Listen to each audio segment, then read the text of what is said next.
कल मैच, आज की कहानी अब लेकिन शुरू करता हूँ। आज की कहानी एक बड़ी अजीब कहानी है। इस दुनिया में बहुत सारे ऐसे देश हैं जिसमें खून के बदले खून, जान के बदले जान, लेकिन परिवार माफ़ कर दे तो सब कुछ माफ़, आप सजाए मौत से वापस भी आ सकते हैं। ये कहानी एक भारतीय महिला की है, एक महिला जो पेशे से नर्स है। इसका नाम है निमिषा प्रिय। निमिषा शादीशुदा, 2 बच्चे उसके, पति थॉमस, टोनी थॉमस। ये लोग केरल के पलक्कड़ इलाके के रहने वाले। 2011 में ये परिवार तय करता है कि यमन चलते हैं और यमन में ही अपना ये जो मेडिकल पेशा है वहाँ करेंगे, थोड़े ज़्यादा आमदनी हो जाएगी। तो हमारी साउथ की बहुत सारी ऐसी नर्स हैं जो यूएई और अलग अलग खाड़ी के देशों में काम करती हैं। तो निमिषा भी 2011 में अपने हस्बैंड और 2 बच्चों को लेकर यमन पहुंच गई। यमन में वहाँ उसने अपना हॉस्पिटल में काम करना शुरू कर दिया। उसका पति भी अपना जॉब करता था। लेकिन 3 साल बाद ही 2014 में आर्थिक हालत उतनी अच्छी हुई नहीं जितनी उनको उम्मीद थी। तो पति ने कहा कि यहाँ भी मुश्किल है, कुछ पैसे बच नहीं रहे। तो ये हुआ कि पति अपने दोनों बच्चों के साथ केरल लौट आए और निमिषा ने कहा कि मैं थोड़ी और मेहनत कर लेती हूँ, देखती हूँ शायद कुछ तकदीर पलट जाए, क्योंकि इन 3 सालों में उसने काफ़ी कुछ सीख लिया था यमन के बारे में। तो 2014 में थॉमस अपनी बीवी निमिषा को छोड़कर केरल लौट आता है। अब निमिषा यमन में है और वहीं एक हॉस्पिटल में काम कर रही है। इतने दिन में वो यमन के बारे में समझ चुकी थी। फिर अचानक उसे ये ख्याल आया कि क्यों ना किसी के साथ मिलकर यहाँ अपना एक क्लिनिक खोला जाए, अच्छी खासी आमदनी होगी। लेकिन यमन का एक कानून है कि कोई भी नॉन यमनी यानी कि यमनी नागरिक के अलावा वहाँ ना हॉस्पिटल खोल सकता है ना क्लिनिक खोल सकता है। अब इस दौरान में इतने सालों में निमिषा की बहुत लोगों से दोस्ती हो चुकी थी।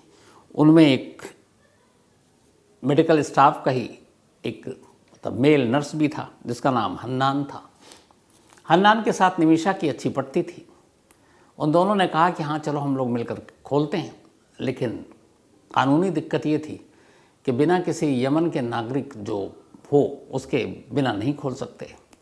तो इन दोनों ने कहा, वो जो हन्नान था उसने कहा पैसे तो मैं लगा दूंगा, लेकिन अब चूँकि मालकिन के तौर पर वो भी है तो उसको वो दिखाना पड़ेगा कि किसी यमन की वाइफ है। इत्तेफाक से थॉमस का एक दोस्त हुआ करता था यमन में और उस दोस्त का नाम था तलाल अब्दो मेहदी। तो मेहदी थॉमस को भी जानता था, निमिषा को भी जानता था। तो इन दोनों ने मेहदी से पहले बात की कि तुम हॉस्पिटल खोलने में मदद करो, जो भी प्रॉफिट होगा हम सब बांटेंगे।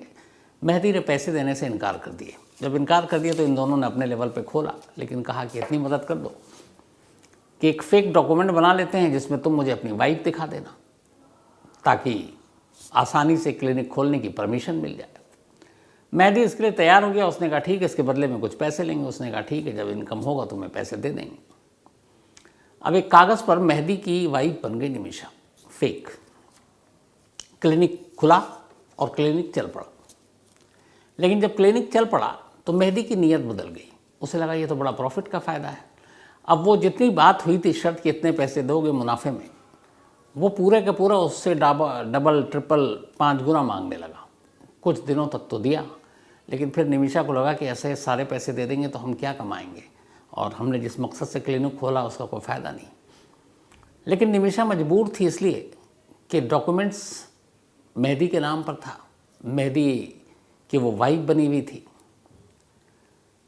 तो और पासपोर्ट भी उसने मेहदी ने अपने पास रखा हुआ था निमिषा का, ताकि ये छोड़कर इंडिया भाग ना सके। धीरे धीरे वक्त बीता, वो परेशान थी, बीच का हल निकल रहा था। हन्नान उसको बहुत सपोर्ट करता था। तो अब उसने जानबूझकर मेहदी ने निमिषा को अपनी असली वाइफ बताना शुरू कर दिया। जब ये मामला आया तब निमिषा फिर पुलिस के पास गई और उसने कहा कि ये मेरे पति नहीं है। फिर उसने उसके ऊपर कुछ इल्ज़ाम भी लगाए कि ये मुझे मारता पीटता है, ब्लैकमेल करता है। तो यमन पुलिस ने बाकायदा निमिषा की शिकायत सुनी और मेहदी को अरेस्ट भी कर लिया, उसे जेल भेजा। लेकिन फिर बेल पर वो बाहर आ गया। बाहर आने के बाद अब वो और बदल गया। अब निमिषा उससे अपना पासपोर्ट मांगती, वो पासपोर्ट देता नहीं, वो बदले की फिराक में था। इधर इसी दौरान में तकदीर ने फिर पलटी मारी। 2016 में अचानक यमन में सिविल वॉर छिड़ गया, गृह युद्ध, तख्ता पलट और बाकी चीज़ों को लेकर।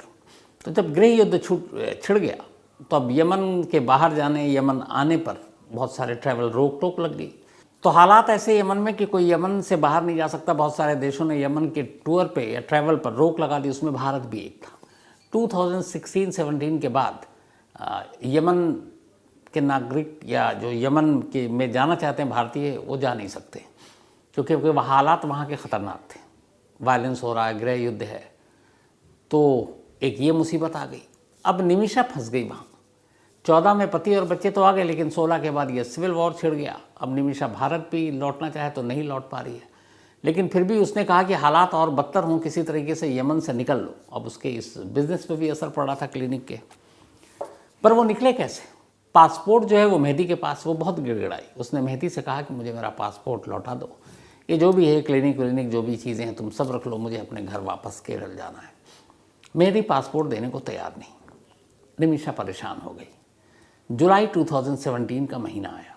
2017 जुलाई में उसे पता था कि मेहदी अपने घर में उसका पासपोर्ट रखे हुआ है, क्योंकि वो कई बार उसके घर गई थी, पति का दोस्त था वो। तो उसने अपने मेल नर्स पार्टनर जो हन्नान था उससे बात की कि यार किसी तरीके से इसके घर से अपना पासपोर्ट लेना ताकि मैं इंडिया वापस लौट जाऊँ। हन्नान भी शरीफ आदमी, उसने मदद की। उसने कहा ठीक है, पर कैसे? उसने कहा किसी कीमत पे वो होश में तो देगा नहीं।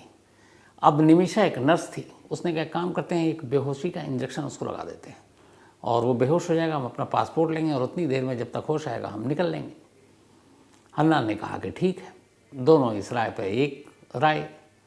और इसके बाद जुलाई 2017 में एक रोज़ इन्होंने मौके का इंतज़ार किया, मेहदी के घर गए। मेहदी कुछ बीमार सा भी था, उसको इंजेक्शन लगाया, लेकिन उस इंजेक्शन में बेहोशी की दवा थी। इंजेक्शन लगाते ही मेहदी बेहोश हो गया। इसके बाद उसने अपना पासपोर्ट ढूंढा। थोड़ी देर के बाद उसे लगा कि ये मतलब कुछ गड़बड़ है। पता चला कि जल्दबाजी में निमिषा ने बेहोशी का ओवरडोज दे दिया था। अब ओवरडोज की वजह से मेहदी की मौत हो गई। तो निमिषा और हन्नान का मकसद था उसे बेहोश करना और पासपोर्ट लेकर निकल जाना, लेकिन अनजाने में या गलती से या घबराहट में डोज इतना ज़्यादा हो गया कि निमिषा के हाथों अनजाने में कत्ल हो गया। अब जब कत्ल हो गया दोनों घबराए, वापस गए। 4 दिन के अंदर अंदर पुलिस ने मामला दर्ज करके तफ्तीश शुरू की और तफ्तीश के बाद तमाम कैमरे और ये सारी चीज़ें थी। सीधा निमिषा और हन्नान दोनों को यमन की पुलिस ने गिरफ्तार कर लिया। इन दोनों के ऊपर कत्ल का चार्ज लगाया गया। अब उसके बाद मुकदमा चला 2017 में। जो वहाँ की निचली अदालतें हैं उन्होंने अपना फ़ैसला सुनाया तो सारी कहानी सामने आई कि पासपोर्ट लेना था, उसके बाद बेहोशी कर दी दवा, लेकिन जो दूसरा वकील था उसने कहा नहीं, इनका मकसद ही मारना था। अब ये प्रूफ नहीं कर पाए कि अनजाने में हो गया, हमें सिर्फ बेहोश करना था। अदालत ने अपना फ़ैसला सुनाया और निमिषा को सजाए मौत दी और हन्नान को लाइफ इम्प्रिजमेंट यानी उम्र कैद। अब ये झटका था। इसके बाद निमिषा सुप्रीम कोर्ट, यमन की सबसे बड़ी अदालत में पहुंची और उसने अपील की और उसने अपनी कहानी बताई कि अनजाने में हुआ कत्ल है जिसके लिए वो शर्मिंदा है, उसे सिर्फ उसने बेहोश करने की कोशिश की थी। सुप्रीम कोर्ट में ये मामला चलता रहा और अभी हाल में ही सुप्रीम कोर्ट का फैसला आया। सुप्रीम कोर्ट का जो फैसला आया, उस फैसले में सुप्रीम कोर्ट ने ये बात इसी नवंबर की है जो अभी चल रहा है। सुप्रीम कोर्ट ने निमिषा की सारी दलीलों को साइड रख दिया और उसने कहा नहीं, ये साजिश कत्ल की ही थी और निमिषा अपने बचाव में नहीं बता पाई कि ये अनजाने में हुआ कत्ल था। निचली अदालत के फैसले को बरकरार रखा गया और सुप्रीम कोर्ट ने निमिषा को सजाए मौत दी और हन्नान को उम्र कैद, जो यमनी नागरिक था। अब कानून का जो रास्ता था, आखिरी दरवाज़ा सुप्रीम कोर्ट वो बंद। सुप्रीम कोर्ट के इस फैसले के बाद अब निमिषा की मौत तय, क्योंकि और कोई रास्ता नहीं है। जो यमन के रूलर हैं, सुप्रीम कोर्ट का जब फैसला किसी की डेथ पेनल्टी के लिए आता है तो उनकी भी रजामंदी होती, तो वो भी रजामंदी थी। तो अब उम्मीद के सारे दरवाजे बंद हो गए। अब क्या किया जाए? तो ये बात खबर पहुंची यहाँ तक, अब माँ बाप तक पहुंची। माँ बाप चाहते थे कि यमन जाएं, बेटी को किसी तरह ब्लड मनी के ज़रिए बचाएं।